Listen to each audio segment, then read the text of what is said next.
అదిని ఏమన్నా చేస్తారా, లేకపోతే తెలంగాణలో మళ్ళీ టీడీపీ ఎంటర్ అవుతుందా అనే ఒక భయం ఒక ఒక భయం తెలంగాణ ప్రజల్లో ఉంది. దీన్ని టీడీపీ రోల్ని ఓవరాల్గా తెలంగాణలో ఇక ముందు ఎలా ఉండబోతుంది?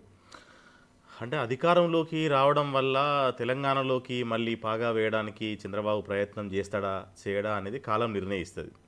అయితే దాన్ని ప్రజలు ఏ మేరకు స్వీకరిస్తారు, తెలంగాణ ప్రజలు టీడీపీని ఏ మేరకు స్వీకరిస్తారు అనేది చాలా పెద్ద పాయింట్.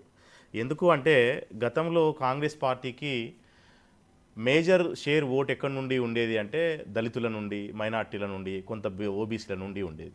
ఆ తర్వాత ఎన్టీఆర్ పీరియడ్లో టీడీపీ వచ్చిన తర్వాత చాలా పెద్ద మొత్తంలో ఓబీసీలు టీడీపీ వైపు టర్న్ అయ్యిండ్రు. అది ఒక ట్రెడిషనల్ ఓటుగా వాళ్ళకు మారింది. కానీ ఎక్కడ డిఫర్ అయ్యిండ్రు అని చెప్పేసి అంటే తెలంగాణకు సంబంధించినటువంటి పాలన విషయంలో తీసుకున్నటువంటి నిర్ణయాలు ఇక్కడి ప్రజల యొక్క అభివృద్ధికి ఏమాత్రం ఉపయోగపడకుండా కేవలం తన ప్రాంతానికి మాత్రమే నీళ్లు, నిధులు, నియామకాలు తీసుకోవడం వల్ల, ఇక్కడ ఉన్నటువంటి ప్రజల్ని నిర్లక్ష్యం చేయడం వల్ల ఒక వ్యతిరేకత అనేది క్రమంగా ఇక్కడ ఉన్నటువంటి ప్రజల మీద నెలకొన్నది. కానీ వాస్తవానికి అప్పట్లో టీడీపీకి చాలా పెద్ద మొత్తంలో ఓబీసీ ఓట్ బ్యాంకు చాలా పెద్దగా ఉండేది. ఇప్పుడు కూడా ఏపీలో టీడీపీ గెలిచిందంటే because of OBC vote bank వల్లనే గెలిచింది. ఎస్సీలు బీసీల వల్లనే అక్కడ అధికారంలోకి రావడం అనేది సాధ్యమైంది.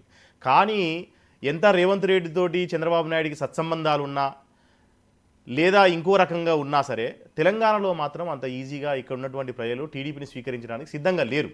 ఎందుకు అంటే ఇది రాష్ట్రంగా విడిపోయి ఉన్నటువంటి సందర్భం కాబట్టి. మీరు చూస్తే కాసాని జ్ఞానేశ్వర్ గారు ఆ పార్టీకి రాష్ట్ర అధ్యక్షునిగా పనిచేసి తీరా ఎలక్షన్ ముందు ఆయన పార్టీ మారాల్సి వచ్చింది.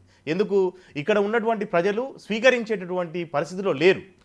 అట్లాగే రేపు తెలంగాణని మళ్ళీ హైదరాబాద్ని ఇంకేదైనా చేద్దాము, లేదా అసలు మళ్ళీ రెండు రాష్ట్రాలను కలుపుదాము, ఇట్లాంటి ఆలోచనలు ఏమైనా పెట్టుకున్నా సరే ఇక్కడ ఉన్నటువంటి ప్రజలు యాక్సెప్ట్ చేసేటటువంటి దశలో లేరు. ఎందుకంటే గడిచిన 60 ఏళ్ళుగా తెలంగాణకు జరిగినటువంటి అన్యాయాల్లో టీడీపీ పోషించినటువంటి పాత్ర కూడా ఉంది, కాంగ్రెస్ చేసినటువంటి నష్టము ఉంది. సో వీటన్నిటి నేపథ్యంలో తప్పకుండా ఇక్కడ ఉన్నటువంటి ప్రజలు మాత్రం టీడీపీని అంగీకరించేటటువంటి పరిస్థితి ఉండదని మాత్రం నేను పర్సనల్గా భావిస్తా ఉన్నాను. ఎందుకంటే ఇప్పుడు లోకల్ బాడీ ఎన్నికల్లో టీడీపీ పోటీ చేయబోతుంది అన్న ఒక ప్రచారం, ఒక వార్త ప్రచారంలో ఉంది. అది గాలి వార్తే, అది మేలు వార్త అయ్యే అవకాశం ఉంది తక్కువ. శ్రీనివాస్ గారు, మరో 10 నిమిషాల్లో మోడీ గారు ప్రమాణ స్వీకారం చేయబోతున్నారు. క్యాబినెట్లో తెలంగాణ నుంచి ఆంధ్ర నుంచి కొంతమంది ఎన్నిక మనకి తీసుకోబోతున్నారు. వీళ్ళల్లో మనకి కీలక పదవులు ఏమైనా వచ్చే అవకాశం ఉందా? డెఫినెట్గా వస్తాయి కదా. గతంలో కూడా కీలకమైన పదవి కిషన్ రెడ్డి గారు కేంద్ర కేబినెట్ మంత్రిగా ఉన్నారు. కాకపోతే ఇక్కడ ఉన్న రాష్ట్ర ప్రభుత్వం వారి సర్వీసెస్ ని సరి ఉపయోగించుకోలేకపోయింది. ఇప్పుడు ఒకటి సార్, కేంద్రం, నేను ఇంత ముందు కూడా ఒకసారి చెప్పాను, కిషన్ రెడ్డి గారు ఇక్కడ కేబినెట్ మంత్రిగా ఉన్నారు.